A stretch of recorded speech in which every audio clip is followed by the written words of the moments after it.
La aventura de la Segunda Mancha. De la colección El regreso de Sherlock Holmes. Por Arthur Conan Doyle. Mi intención era que la aventura de Abbey Grange hubiera sido la última de las aventuras de mi amigo Sherlock Holmes que yo diera a conocer al público.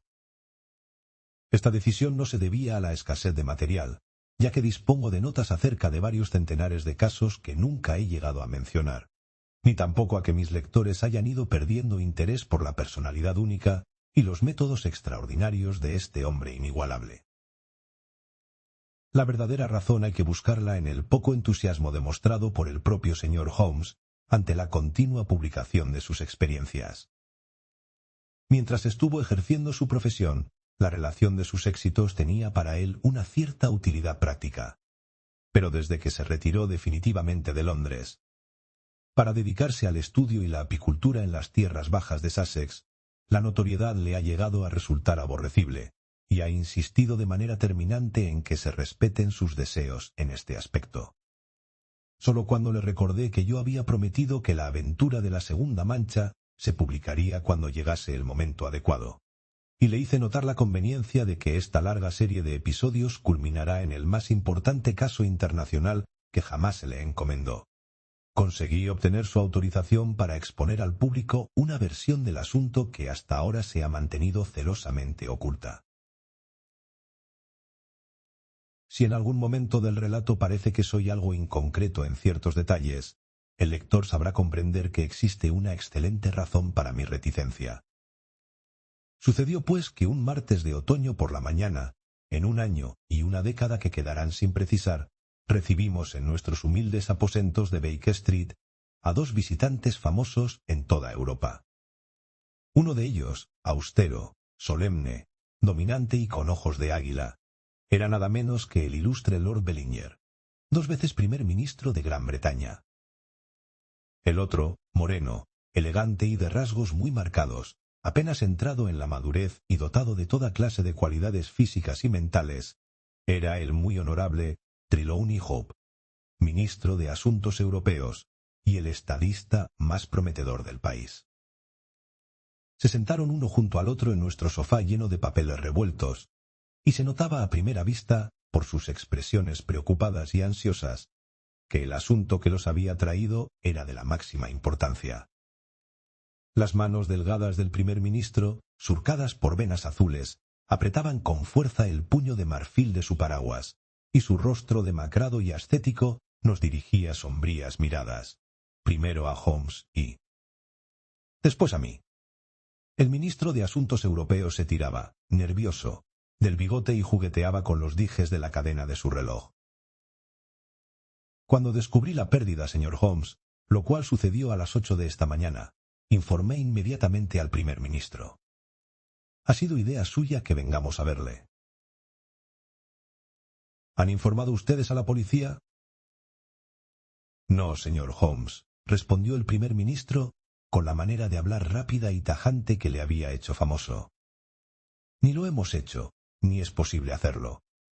Informar a la policía equivaldría, a la larga, a informar al público, y esto deseamos evitarlo de manera muy especial. ¿Y eso por qué, señor? Porque el documento en cuestión tiene una importancia tan tremenda que su publicación podría provocar fácilmente, yo diría que casi con seguridad, complicaciones de suma gravedad en el escenario europeo. No exagero al decir que podrían estar en juego decisiones de guerra o de paz. Si no podemos intentar recuperarlo en absoluto secreto, lo mismo da que no lo recuperemos, porque lo que se proponen los que lo han robado es, precisamente, dar a conocer su contenido. Comprendo. Y ahora, señor Trelawney Hope, le agradecería mucho que me explicara con exactitud las circunstancias en que desapareció este documento. Se puede decir en muy pocas palabras, señor Holmes. La carta, porque se trata de una carta de un dirigente extranjero, se recibió hace 6 días. Era tan importante que ni siquiera la he querido dejar en mi caja fuerte, sino que la he llevado todas las noches a mi casa de Whitehall Terrace y la he tenido en mi habitación, dentro de un maletín cerrado con llave. Anoche estaba allí, de eso estoy seguro, porque abrí el maletín mientras me vestía para cenar y vi dentro el documento. Esta mañana ya no estaba. El maletín se quedó toda la noche sobre la mesa del tocador, al lado del espejo. Yo tengo el sueño muy ligero, y mi esposa también. Los dos estamos dispuestos a jurar que nadie podrá entrar en nuestra habitación durante la noche. Y sin embargo, le repito que el documento ha desaparecido. ¿A qué hora cenó usted? A las 7:30. ¿Cuánto tiempo tardó en irse a la cama? Mi esposa había salido al teatro, y yo me quedé esperándola. Nos subimos a nuestra habitación hasta las 11:30. ¿Así que el maletín permaneció sin vigilancia durante 4 horas? A nadie se le permite entrar en esa habitación, exceptuando a la mujer que la limpia por la mañana y a mi ayuda de cámara, y la doncella de mi esposa durante el resto del día. Y los dos son servidores de confianza, que llevan bastante tiempo con nosotros. Además, ninguno de ellos podía saber que en el maletín hubiera nada más importante que el papeleo normal del ministerio. ¿Quién conocía la existencia de esa carta? En mi casa nadie. Ni siquiera su esposa. No, señor. No le dije nada hasta esta mañana, cuando eché en falta el documento. El primer ministro asintió en señal de aprobación. Hace mucho que conozco su elevado sentido del deber en cuestiones de su cargo, señor, dijo. Estoy convencido de que, tratándose de un secreto tan importante como este, lo pondría por encima incluso de sus lazos familiares más íntimos. El ministro de Asuntos Europeos correspondió con una inclinación de cabeza. Con eso no me hace usted más que justicia, señor. Hasta esta mañana no le había dicho a mi esposa ni una palabra del asunto. ¿No podría ella haberlo adivinado? No, señor Holmes, ni ella ni nadie podría haberlo adivinado. ¿Había perdido usted algún documento? No, señor. ¿Quién conocía en Inglaterra la existencia de esa carta? Ayer se informó a todos los ministros del Consejo. Pero el juramento de secreto que rige en todas las reuniones del gabinete se reforzó ayer con una solemne advertencia del primer ministro. Dios mío. Y pensar que a las pocas horas yo mismo iba a perderlo. Su atractivo rostro se contrajo en una mueca de desesperación, mientras se mesaba el cabello con las manos. Por un momento tuvimos una fugaz visión de cómo era aquel hombre por dentro, impulsivo, ardiente, extremadamente sensible. Pero al instante había adoptado de nuevo la máscara aristocrática y volvía a oírse su voz suave. Además de los miembros del Consejo de Ministros, hay 2, o tal vez 3, altos funcionarios que están enterados de la existencia de la carta. Nadie más en toda Inglaterra, señor Holmes, se lo aseguro. ¿Y en el extranjero?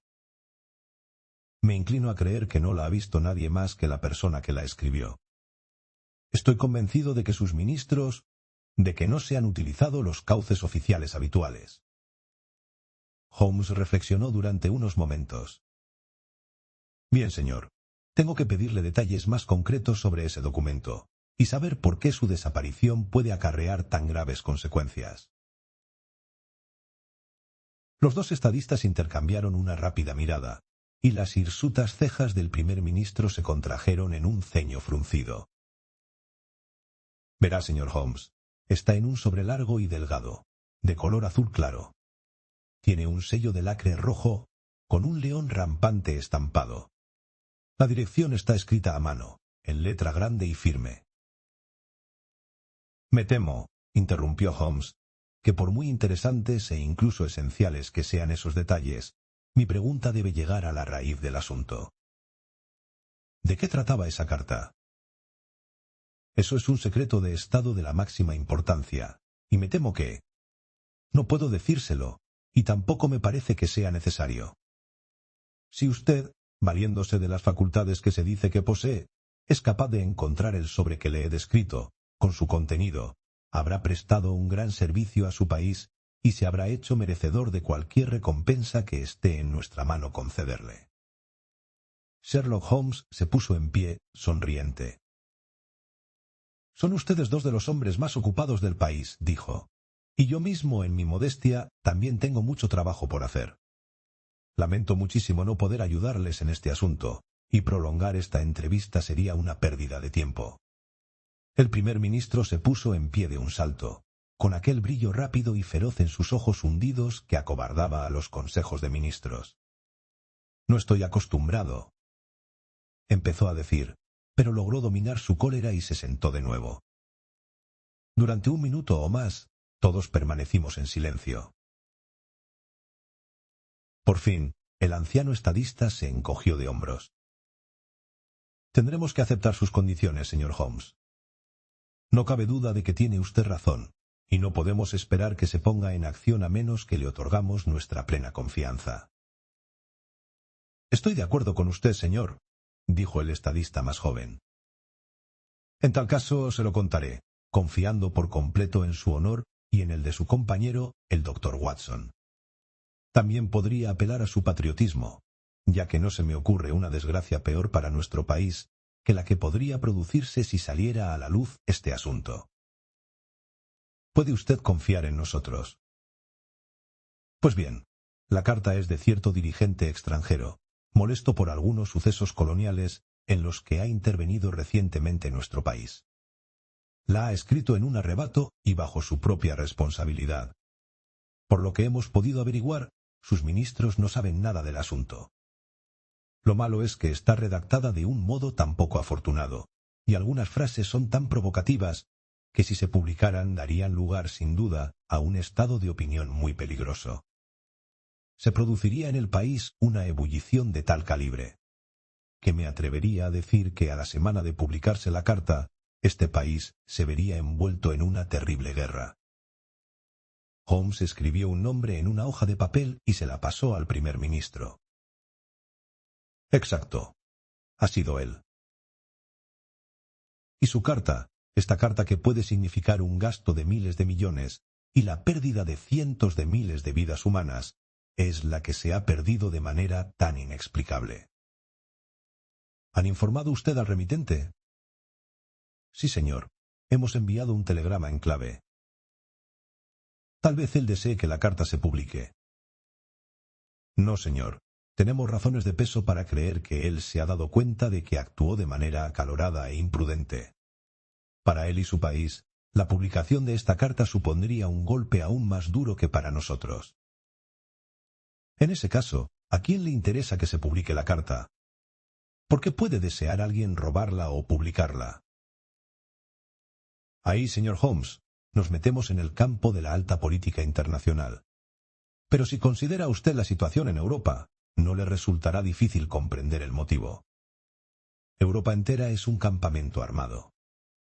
Existen 2 alianzas con una potencia militar bastante equilibrada. Gran Bretaña se encuentra en condiciones de inclinar la balanza. Si se viera arrastrada a la guerra contra una de las 2 confederaciones, esto aseguraría la supremacía de la otra, tanto si ésta entra en guerra como si no. ¿Me sigue usted? Con toda claridad. Así pues, a los enemigos de este gobernante les interesaría apoderarse de la carta y publicarla, con el fin de crear un enfrentamiento entre su país y el nuestro. Eso es. ¿Y a quién se le enviaría este documento, en caso de caer en manos enemigas?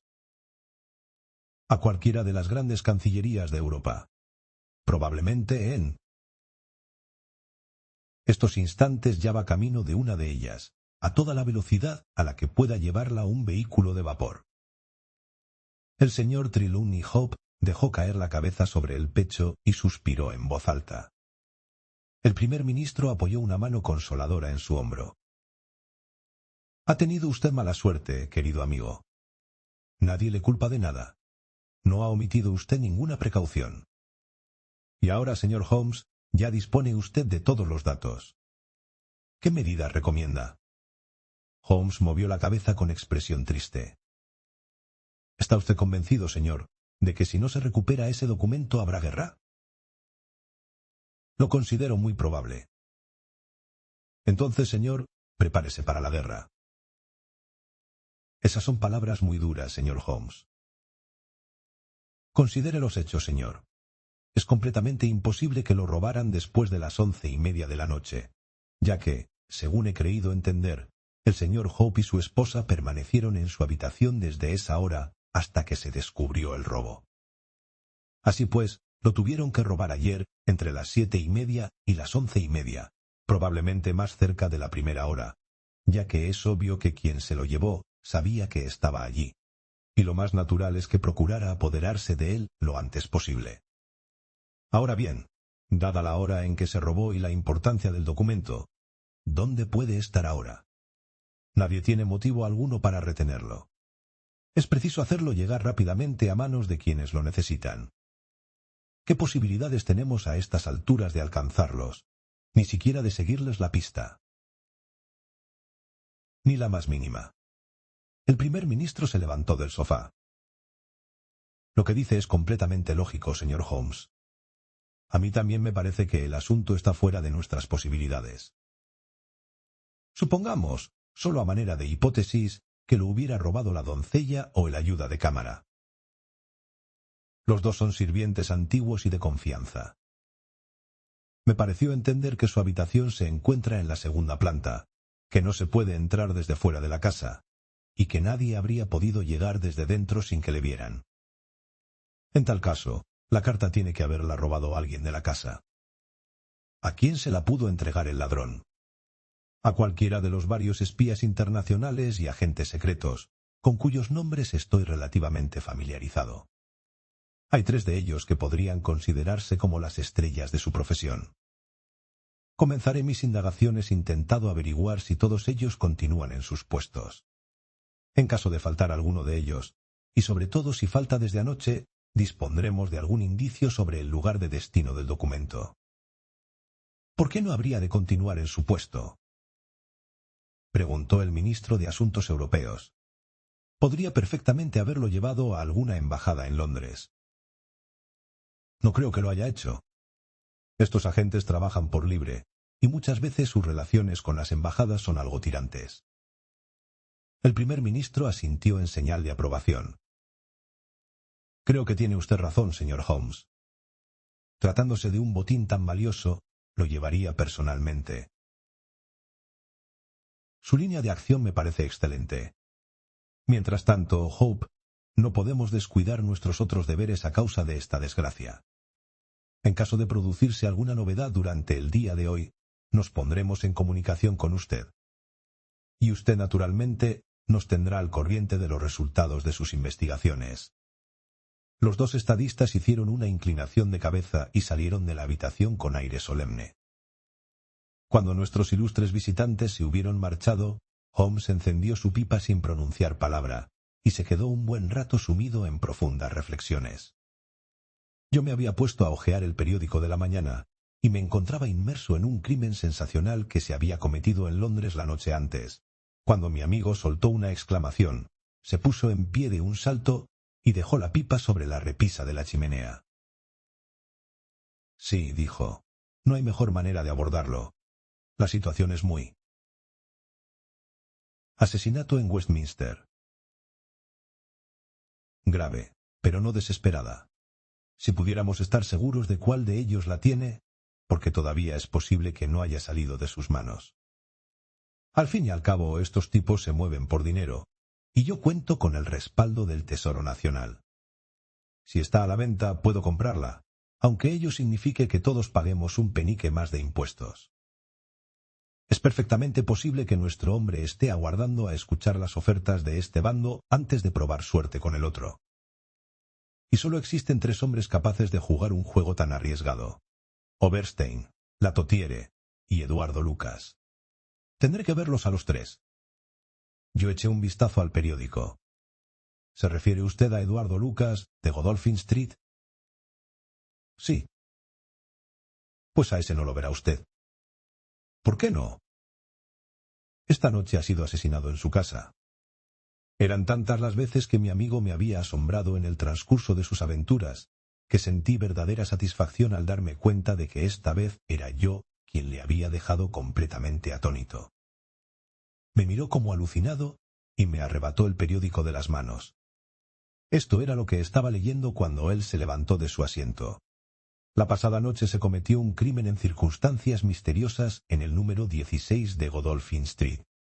una vetusta y solitaria calle de edificios del siglo XVIII, situada entre el río y la abadía, casi a la sombra de la gran torre del Parlamento. La pequeña pero señorial mansión llevaba varios años habitada por el señor Eduardo Lucas, muy conocido en los círculos sociales por su atractiva personalidad y por tener merecida fama de ser uno de los mejores tenores aficionados del país. El señor Lucas era soltero, de 34 años, y su servicio estaba formado por la señora Pringle, su anciana ama de llaves, y un ayuda de cámara llamado Mitton. La primera se retira pronto y duerme en el piso alto. El ayuda de cámara había salido a visitar a un amigo que reside en Hammersmith. Así pues, el señor Lucas se quedó solo. En casa desde las 10 de la noche. Todavía no se sabe lo que ocurrió en ese tiempo, pero a las 12 menos cuarto, el agente de policía Barrett, que hacía la ronda por Godolphin Street, observó que la puerta del número 16 se encontraba entreabierta. Llamó sin obtener respuesta, y al advertir una luz en la habitación delantera, avanzó por el pasillo y llamó de nuevo a la puerta de esta habitación, con idéntico resultado negativo. Entonces abrió la puerta de un empujón y penetró en la estancia. La habitación se encontraba en absoluto desorden, con todos los muebles amontonados a un lado y una silla volcada en el centro. Junto a esta silla, aferrado todavía a una de sus patas, yacía el desdichado inquilino de la casa. Había recibido una puñalada en el corazón, que debió producirle la muerte instantánea. El cuchillo con el que se cometió el crimen es una daga india de hoja curva, descolgada de una panoplia de armas orientales que adornaba una de las paredes.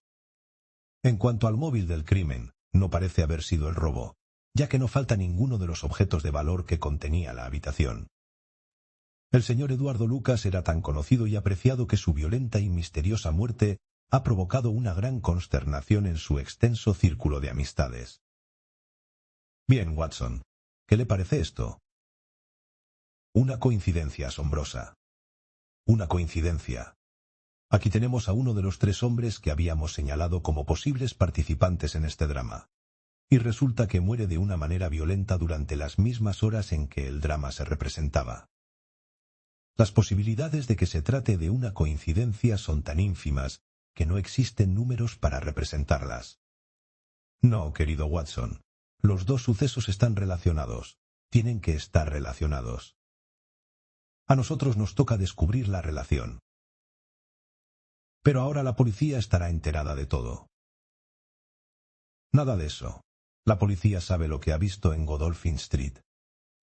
No sabe, ni sabrá, nada de lo sucedido en Whitehall Terrace. Solo nosotros estamos al tanto de los 2 sucesos, y podemos intentar descubrir la relación entre ambos. De todas maneras, hay un detalle evidente que habría bastado para orientar mis sospechas hacia Lucas.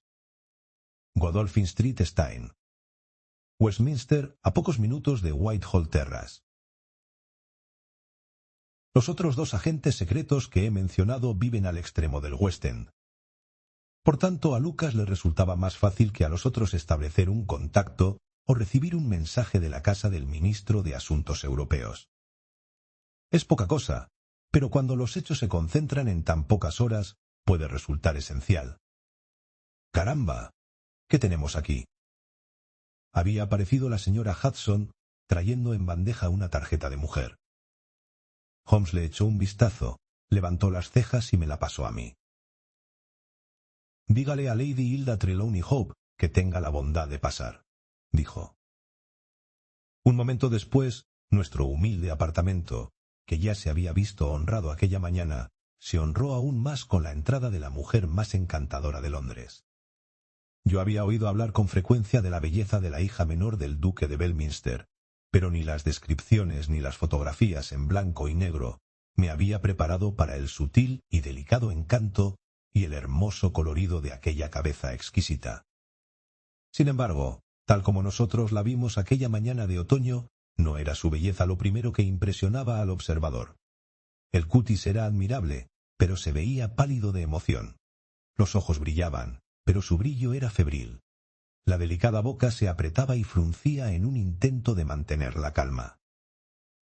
El terror y no la belleza, era lo primero que saltaba a la vista cuando nuestra hermosa visitante quedó momentáneamente encuadrada en el marco de la puerta.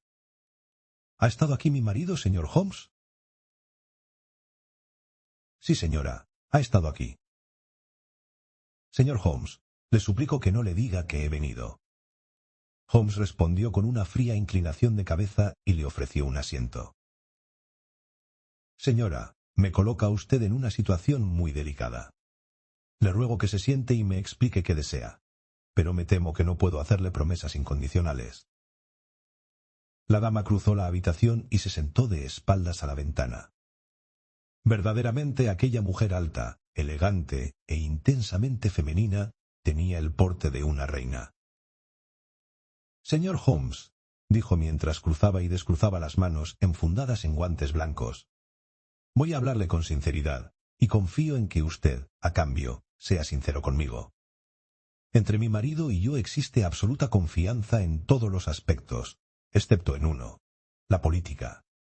Para este tema, sus labios están sellados, no me cuenta nada. Ahora bien, me consta que anoche ocurrió en nuestra casa un incidente sumamente deplorable. Sé que ha desaparecido un documento. Pero como se trata de asunto político, mi esposo se niega a contarme los detalles. Sin embargo, es esencial, repito, que yo me entere de todo. Usted es la única persona, aparte de esos políticos, que conoce los hechos. Le ruego, pues, señor Holmes, que me informe con exactitud de lo sucedido y sus posibles consecuencias. Cuéntemelo todo, señor Holmes. No se calle por consideración a los intereses de su cliente, porque le aseguro que, aunque él no se dé cuenta, lo más conveniente para sus intereses sería confiar plenamente en mí. ¿Qué papel es ese que han robado? Señora, lo que me pide es completamente imposible. Ella dejó escapar un gemido y se cubrió el rostro con las manos. Tiene que comprenderlo, señora. Si su marido considera que debe mantenerla al margen de este asunto, ¿cómo voy a contarle lo que él ha decidido ocultar, habiendo conocido los hechos bajo promesa de secreto profesional? No está bien que me lo pida. Tendría que preguntárselo a él. Ya se lo he preguntado. He acudido a usted como último recurso.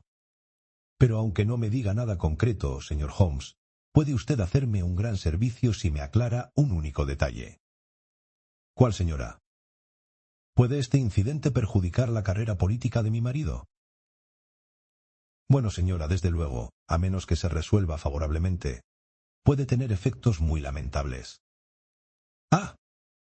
Exclamó ella, respirando hondo, como quien acaba de ver resueltas sus dudas. Una pregunta más, señor Soames. Por un comentario que se le escapó a mi esposo bajo la primera impresión del desastre, he creído entender que la pérdida de este documento podría acarrear terribles consecuencias para la nación. Si él lo dijo, no seré yo quien lo niegue. ¿Qué clase de consecuencias? Lo siento, señora. Otra vez me pregunta usted más de lo que yo puedo responder. En tal caso, no le haré perder más tiempo. No le culpo, señor Holmes, por negarse a hablar más abiertamente, y estoy segura de que usted, por su parte, no pensará mal de mí por intentar compartir los problemas de mi marido, aun en contra de su voluntad. Una vez más, le ruego que no le diga nada de mi visita. Al llegar a la puerta se volvió para mirarnos, y tuve una última visión de aquel rostro hermoso y atormentado, con los ojos asustados y la boca apretada. Un instante después se había ido. Bueno, Watson, el bello sexo es su especialidad, dijo Holmes con una sonrisa cuando el ondulante frufrú de las faldas concluyó con un portazo. ¿A qué juega esta dama? Me parece que lo ha dicho bien claro, y su ansiedad es muy natural. ¡Uf! Piense en su aspecto, Watson, en su manera de actuar, en su excitación contenida, su inquietud, su insistencia en hacer preguntas.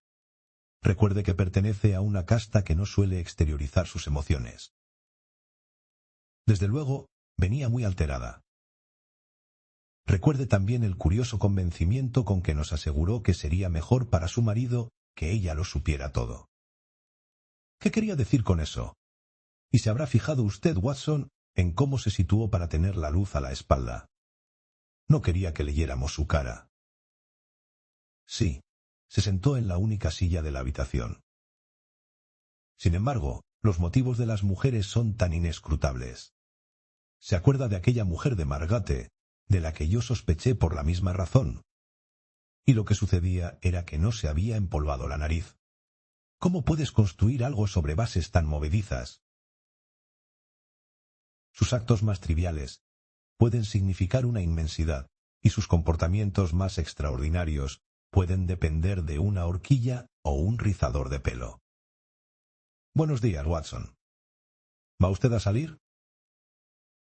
Sí, pienso pasar la mañana en Godolphin Street, en compañía de nuestros amigos de la policía. La solución de nuestro problema depende de Eduardo Lucas, aunque confieso que aún no tengo ni idea de la forma que pueda adoptar. Es un error garrafal teorizar antes de conocer los hechos. Quédese en guardia, Watson, por si llegan nuevas visitas. Si me es posible, vendré a comer con usted. Durante todo aquel día, el siguiente y el otro, Holmes se mantuvo de un humor que sus amigos llamarían taciturno, y los demás malhumorado. Entraba y salía sin dejar de fumar, tocaba fragmentos de violín, se sumía en ensoñaciones, devoraba bocadillos a horas intempestivas y apenas respondía a las preguntas que yo le hacía de vez en cuando. Era evidente que su investigación no marchaba por buen camino. No decía ni palabra sobre el caso, y tuve que enterarme por los periódicos de los detalles de la indagación y de la detención y posterior puesta en libertad de John Mitton, el ayuda de cámara de la víctima. El jurado de instrucción pronunció el evidente veredicto de homicidio intencionado, pero los autores seguían siendo desconocidos. No se pudo hallar ningún móvil. La habitación estaba llena de objetos de valor, pero no habían robado ninguno. Tampoco se habían tocado los papeles del muerto. Dichos papeles fueron examinados minuciosamente y demostraron que el fallecido era un verdadero experto en política internacional, un chismoso incorregible, un notable lingüista y un infatigable escritor de cartas. Conocía íntimamente a los políticos más destacados de varios países.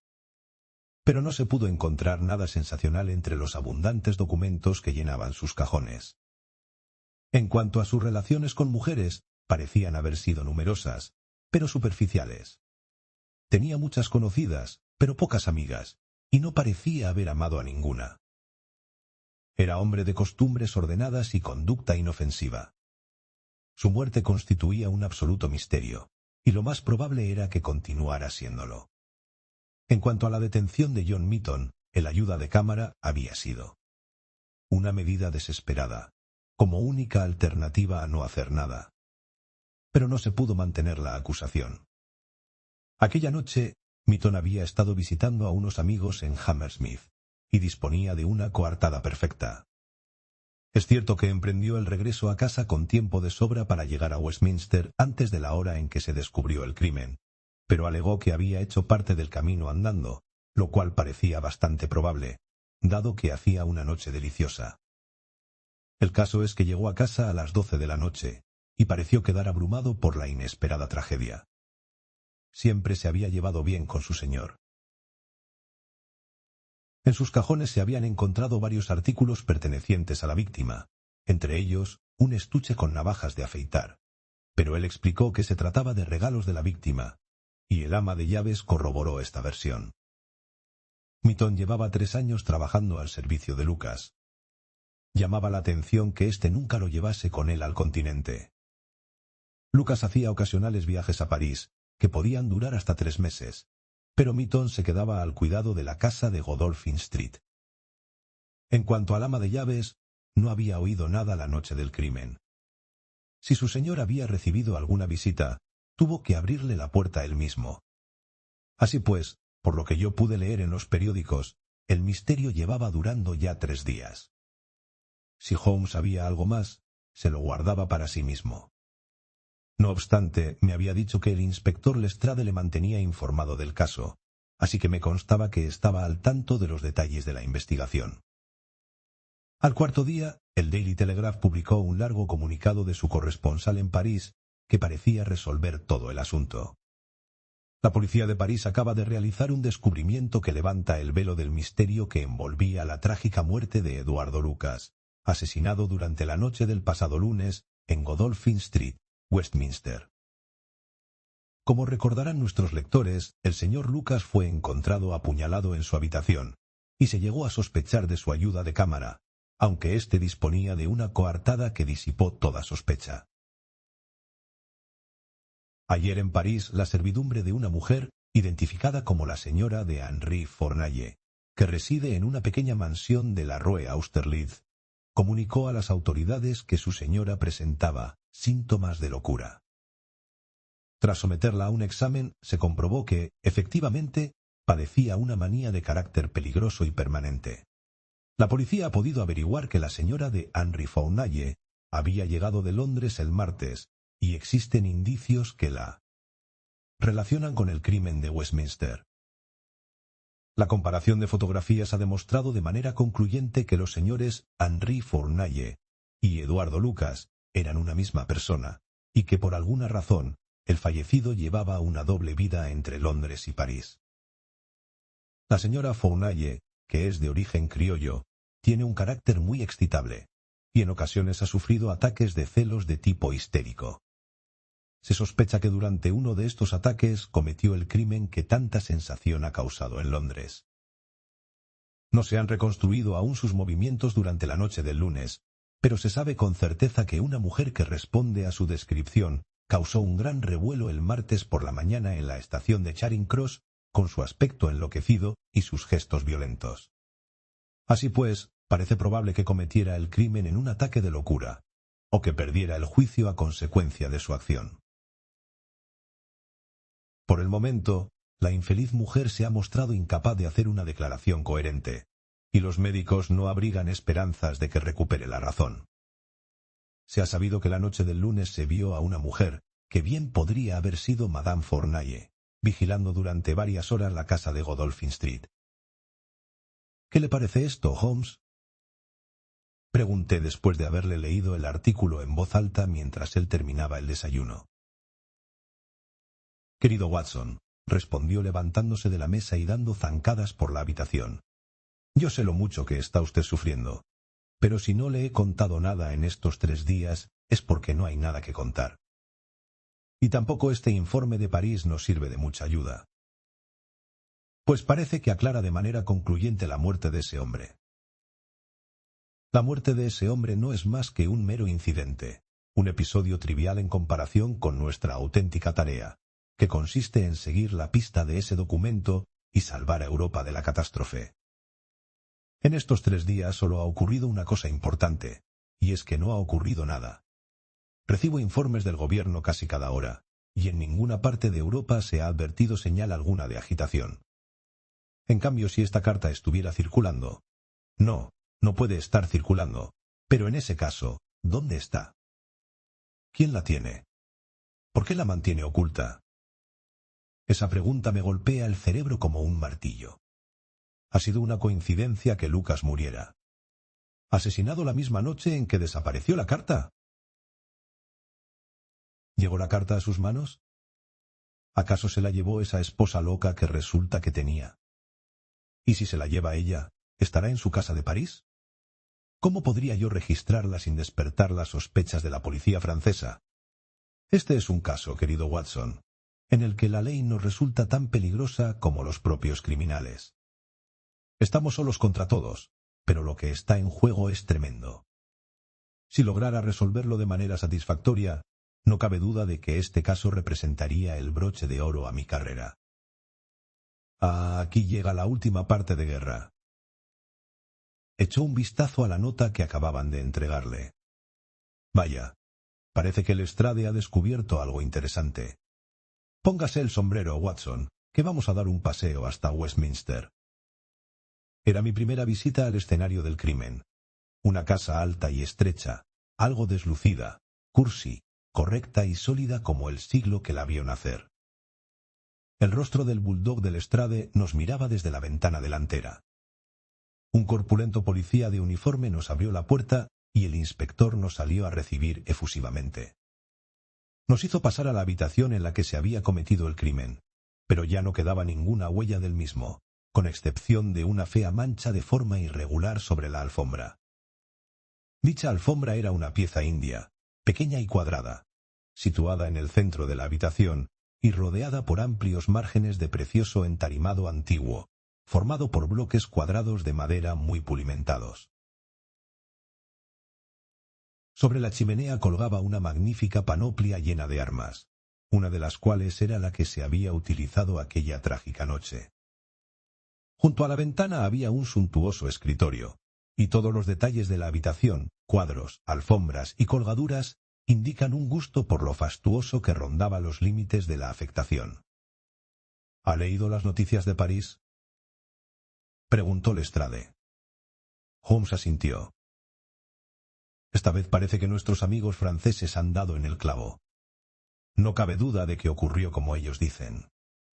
Supongo que ella llamó a la puerta, una visita sorpresa, porque el hombre mantenía sus dos vidas en compartimentos estancos, y él la dejó entrar porque no podía dejarla en la calle.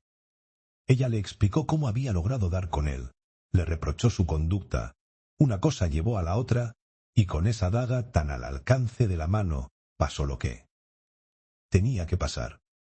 Sin embargo, no debió suceder de buenas a primeras, porque todas estas sillas estaban corridas hasta allí, y el hombre tenía una en las manos, como si con ella hubiera intentado mantener a la mujer a distancia. Está todo tan claro como si lo hubiéramos visto. Holmes arqueó las cejas. Y sin embargo me ha llamado. Ah, sí, es por otra cosa. Una pequeñez, pero de esas que a usted le interesan. Una cosa bastante rara, ¿sabe? Podríamos decir que extravagante. No tiene nada que ver con el asunto principal, nada que ver, eso salta a la vista. ¿Y de qué se trata, pues? Pues bien, ya sabe usted que cuando se comete un crimen de este tipo ponemos mucho cuidado en dejarlo todo como estaba. No se ha cambiado nada de sitio. Hay un agente de guardia día y noche.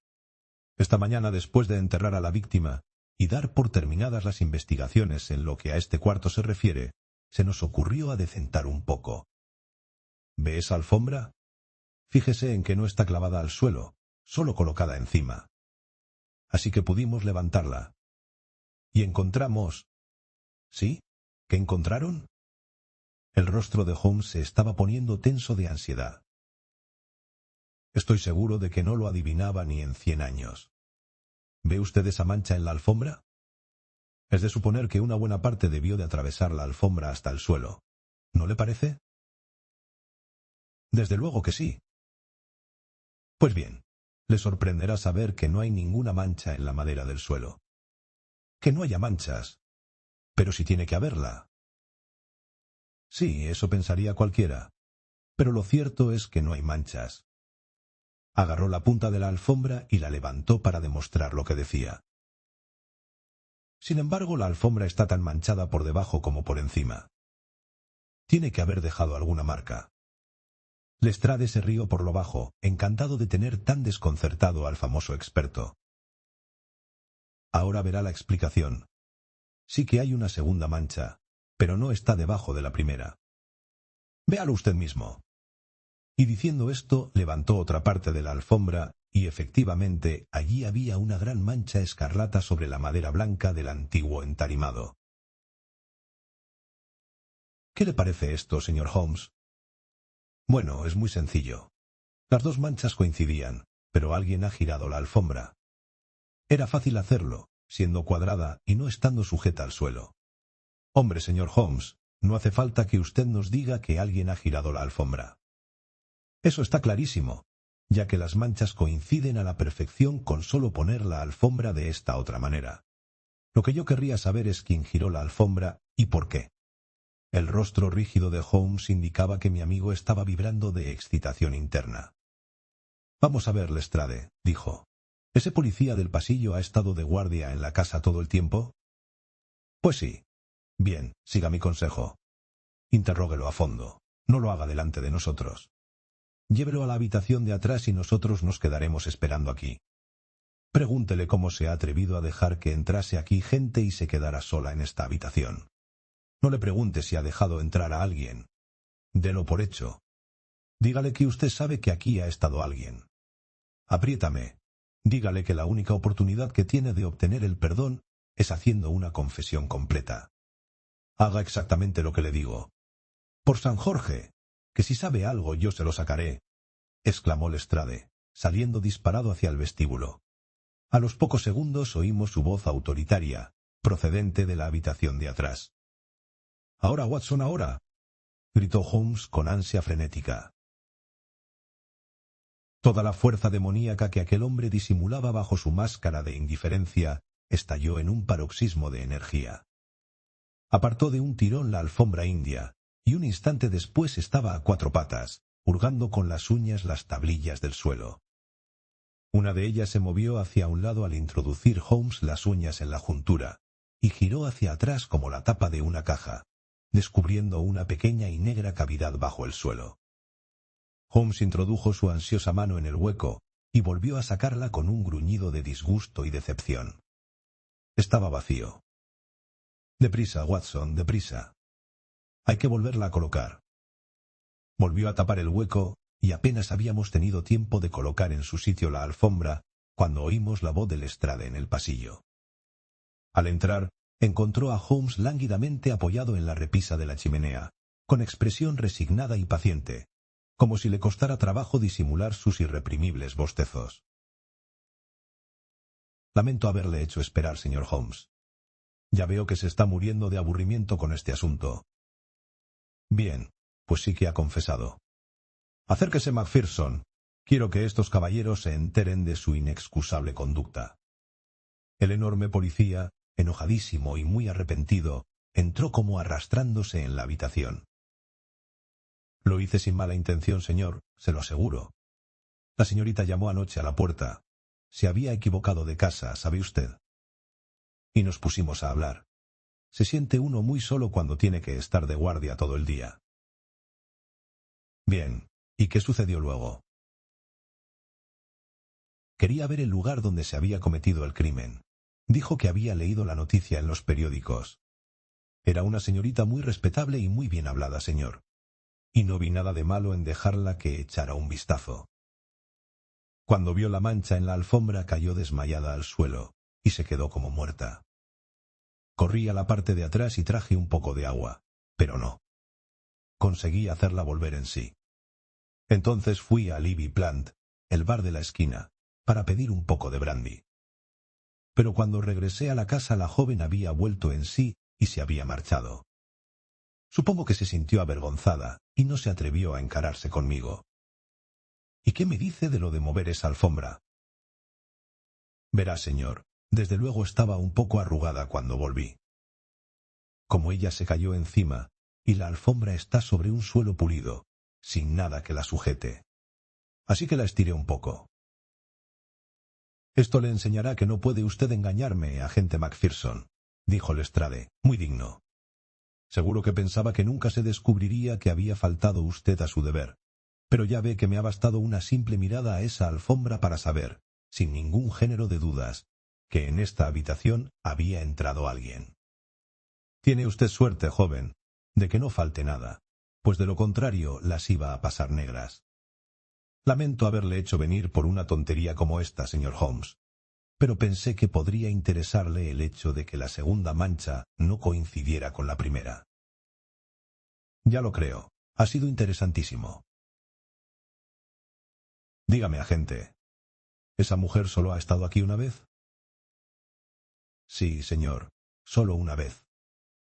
«¿Quién era?» «No sé cómo se llama, señor. Venía por un anuncio en el que pedían una mecanógrafa, y se equivocó de número. Era una señorita muy agradable y educada, señor». «¿Alta? ¿Guapa?» «Sí, señor, era una joven muy crecidita. Y supongo que se podría decir que era guapa. Quizás hubiera quien dijera que era muy guapa». «Oh, agente, por favor, déjeme echar un vistazo», me dijo. Era muy simpática, y ¿cómo le diría? Persuasiva, y no me pareció que hubiera nada de malo en dejar asomar la cabeza por la puerta. «¿Cómo iba vestida?» «Muy discreta, señor. con una capa larga que le llegaba a los pies. ¿Qué hora era? Empezaba a oscurecer. Estaban encendiendo las farolas cuando yo regresaba con el brandy. Muy bien, dijo Holmes. Vamos, Watson. Creo que tenemos cosas más importantes que hacer en otra parte. Lestrade se quedó en la habitación delantera mientras el arrepentido agente nos abría la puerta para que saliéramos de la casa. En el escalón de entrada, Holmes dio media vuelta y enseñó algo que tenía en la mano. El policía lo miró y se quedó de piedra. «¡Cielo santo, señor!», exclamó, con el asombro pintado en el rostro. Holmes se llevó el dedo a los labios, volvió a meterse la mano en el bolsillo del pecho y estalló en carcajadas mientras nos alejábamos calle abajo. «Excelente», dijo. «Vamos, amigo Watson. Está a punto de levantarse el telón para el último acto. Le tranquilizará saber que no habrá guerra, que el muy honorable Trelawney Hope no verá truncada su brillante carrera, que el indiscreto gobernante no será castigado por su indiscreción, que el primer ministro no tendrá que enfrentarse a ningún conflicto en Europa, y que con un poco de tacto y habilidad por nuestra parte, nadie saldrá perjudicado por lo que podría haber sido un incidente gravísimo». Mi mente se llenó de admiración por aquel hombre extraordinario. «¿Lo ha resuelto usted?», exclamé. «No del todo, Watson. Todavía hay algunos detalles que continúan tan oscuros como antes. Pero tenemos ya tanto que será culpa nuestra si no conseguimos el resto. Vamos a dar derechos a Whitehall Terrace y pondremos fin al asunto». Cuando llegamos a la residencia del ministro de Asuntos Europeos, Holmes preguntó por Lady Hilda Trelawney Hope. Nos hicieron pasar a una sala de estar. «Señor Holmes», dijo la señora con el rostro encendido de indignación, «esto es muy indiscreto y desconsiderado por su parte. Creí haberle explicado que deseaba mantener en secreto la visita que hice para que mi esposo no fuera a creer que me entrometo en sus asuntos. Y a pesar de ello, me comprometo usted viniendo aquí y dando a entender que existen relaciones profesionales entre nosotros». Por desgracia, señora, no tenía alternativa. Se me ha encomendado recuperar ese importantísimo documento, y me veo obligado, señora, a pedirle que tenga la amabilidad de entregárselo. La dama se puso en pie de un salto, y todo el color desapareció de su hermoso rostro. Se le pusieron los ojos vidriosos, se tambaleó y pensé que iba a desmayarse. Pero enseguida, con un tremendo esfuerzo, se recuperó del golpe, y el asombro y la indignación más completos borraron cualquier otra expresión de sus facciones. Eso es un insulto, señor Holmes. Vamos, señora, es inútil. Entréguese la carta. Ella se precipitó hacia la campanilla. El mayordomo les indicará la salida. No le llame Lady Hilda. Si lo hace, frustrará mis sinceros esfuerzos por evitar un escándalo. Entréguese la carta y todo saldrá bien. Si colabora conmigo, yo lo arreglaré todo.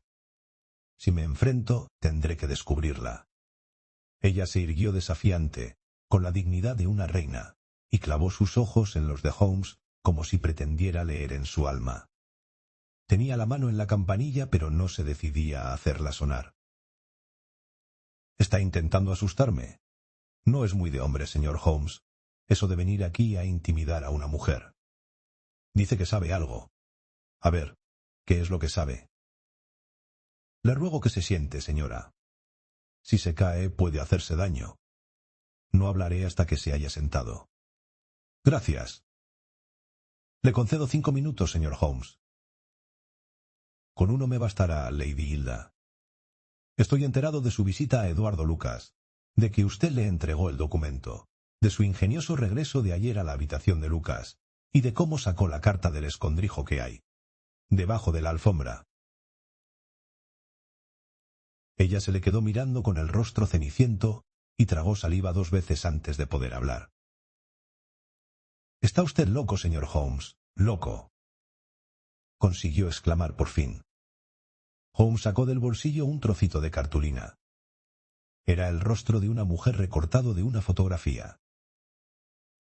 Llevaba esto encima porque me pareció que podría resultar útil, dijo. El policía la ha reconocido. Lady Hilda se quedó boquiabierta y dejó caer la cabeza hacia atrás. Vamos, Lady Hilda. Usted tiene la carta. Aún se puede arreglar todo. No deseo causarle problemas.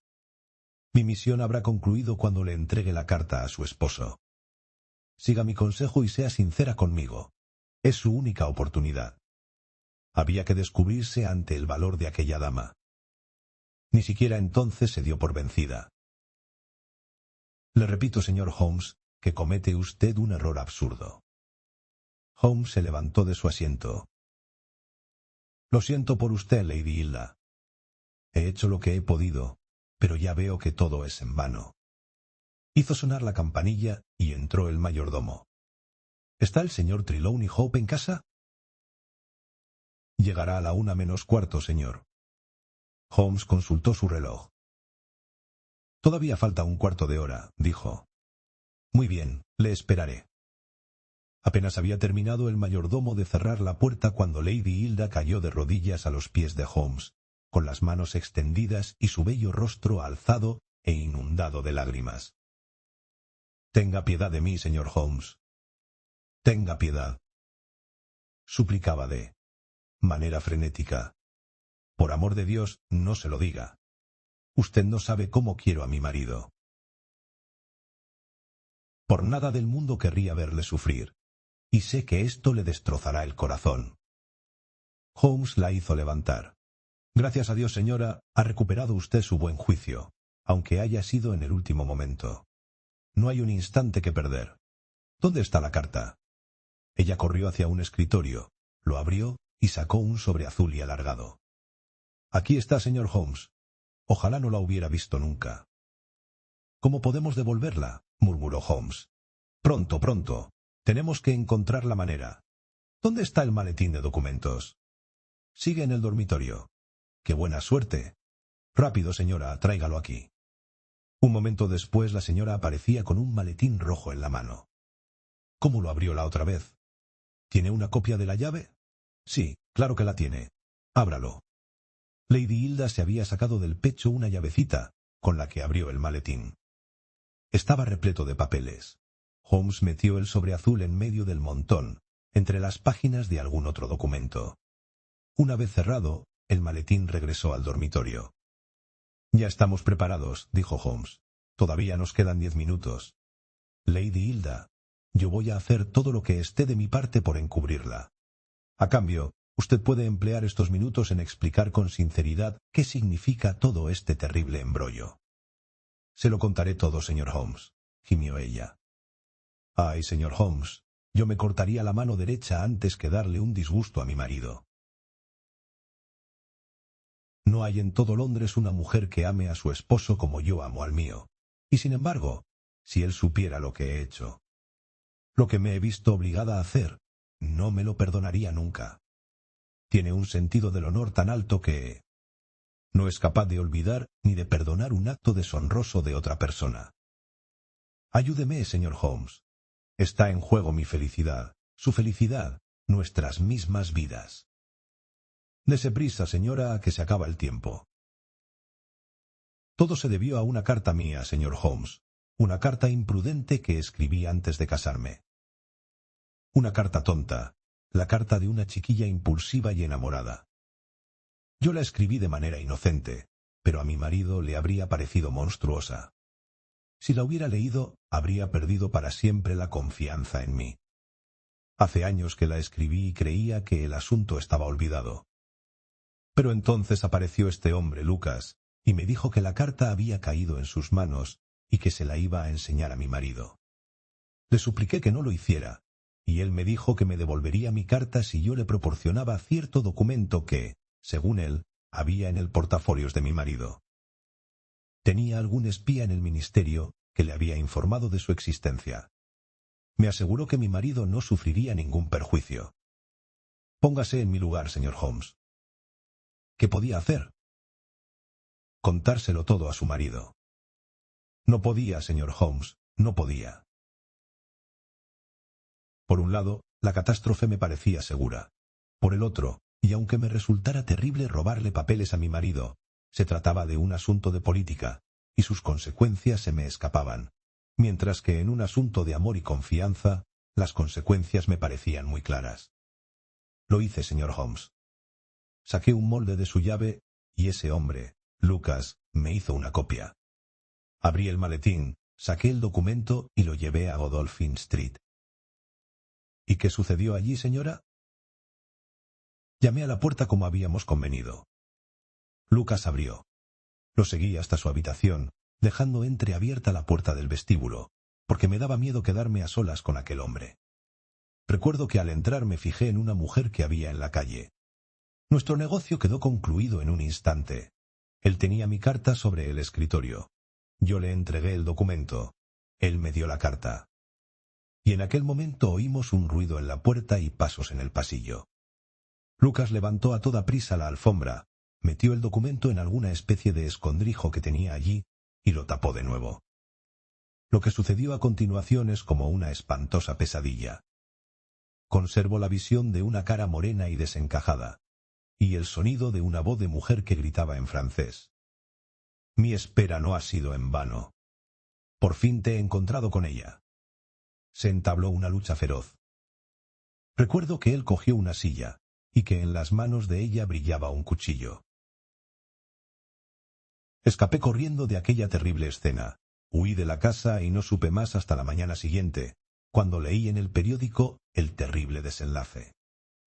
Sin embargo, aquella noche dormí feliz, porque había recuperado mi carta y no sabía aún lo que me reservaba el futuro. A la mañana siguiente me di cuenta de que no había hecho más que cambiar un problema por otro. La angustia de mi marido cuando descubrió la desaparición de ese papel me llegó al alma. Tuve que contenerme para no arrodillarme a sus pies allí mismo y confesarle lo que había hecho. Pero aquello significaba tener que confesar también el pasado. Aquella mañana fui a visitarlo a usted para hacerme una idea del alcance de mis actos. Cuando comprendí la enormidad del asunto, ya no pensé en otra cosa que no fuera recuperar el documento de mi marido. Tenía que seguir estando donde Lucas lo había dejado, ya que lo guardó antes de que aquella terrible mujer entrara en la habitación. De no haber sido por su repentina llegada, yo no me habría enterado de dónde estaba el escondrijo. ¿Cómo podía volver a entrar en aquella habitación? Vigilé la casa durante 2 días, pero la puerta nunca se quedaba abierta. Anoche hice el último intento. Ya sabe usted cómo me las arreglé para conseguir mi objetivo. Me traje el documento a casa y había pensado destruirlo, porque no se me ocurría ninguna manera de devolverlo sin tener que confesárselo todo a mi marido. Cielos, oigo sus pasos en la escalera. El ministro de Asuntos Europeos irrumpió muy nervioso en la habitación. ¿Alguna noticia, señor Holmes? ¿Alguna noticia? Preguntó. Tengo algunas esperanzas. Ah, gracias a Dios. Se le iluminó el rostro. El primer ministro ha venido a comer conmigo. ¿Podemos hacerle partícipe de sus esperanzas? A pesar de que tiene nervios de acero, me consta que apenas ha dormido desde que ocurrió este terrible suceso. Jacobs quiere pedirle al primer ministro que suba. Lo siento, querida, me temo que se trata de un asunto político. Nos reuniremos contigo en el comedor dentro de unos minutos. El primer ministro parecía tranquilo, pero por el brillo de sus ojos y el temblor de sus huesudas manos se notaba que estaba tan nervioso como su joven colega. Tengo entendido que dispone usted de alguna información, señor Holmes.